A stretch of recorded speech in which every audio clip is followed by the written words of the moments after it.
Hey everyone, this is Jason Long from Brainleaf, and today's thing of the day is going to be about successes and failures and AdWords.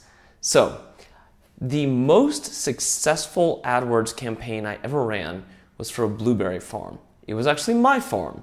Believe it or not, before I was doing this, or kind of while I was doing this, I was a farmer, and we used to have tons and tons, thousands and thousands of blueberry plants.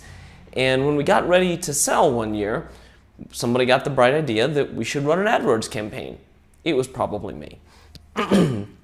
And it was by far the most successful, easiest campaign I ever ran. It probably has something to do with the fact that farmers are not very web savvy and there's not that much competition. We had no competition, we had lots of people looking for it. People understood the need, they understood what it was, they were out there, they wanted a place for their families to go, and of course everybody loves blueberries. So when we ran this campaign, we had this little tiny budget of like $200, and we must have brought in 1,000 people from that $200. And that was fantastic. And that was directly before my least successful AdWords campaign, which was one of the first campaigns I ever did for Brainleaf. So this is the part about learning from your mistakes, not from your failures. I had this huge ego because I was like, oh, I'm clearly an AdWords genius because I just made tons of money from running this campaign with $200 and making who knows how much money off of that. I can definitely do this for something else, right? It turns out that in SaaS, one, there's a lot more competition. Two, there's a lot less awareness. Three, we're playing on a global scale, not a very small, local, regional scale. And four, I didn't know what I was doing. And five, we didn't have the content. This is something I forgot earlier, is that for the blueberries, we had lots and lots of great content. We had content about me.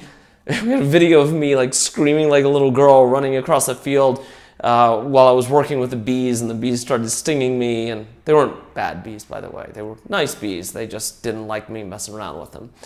Anyway, we had all this great content on one site. It was really easy because we had a great click-through rate from AdWords. But on the Brainleaf site at the time, we really didn't have that. We had a really crappy content at the time. It was all self-promotional. There wasn't much going on there. So we had people would come in from our ads and they would leave because there was nothing really that interesting. There's that, and then number two, it was way more expensive. Three, because we didn't have the quality content, our cost per click went up and up and up and up because Google knew that our content was shit. And then there was tons of competition, and nobody knew what we did. There was a huge awareness problem. And so I got my butt handed to me in that campaign. I really, really lost a lot of money doing that. So it's okay. I learned from my mistakes. I realized all of the things that I just got to tell you about how not to run your AdWords campaign, and you got to hear about me getting stung by bees and screaming like a little girl. That video is still out there somewhere, I think. You'll have to find it, though. So anyway, you learn from your mistakes, not from your successes. And two, there's a lot to know about AdWords. I'm actually writing a whole bunch of it up in my Kicking SaaS book that I'm working on tonight. Quality content, click-through rate, man, all sorts of stuff. I can go into that more later. This was about successes and failures, though. So I hope this was helpful. Thank you so much. Have a great day.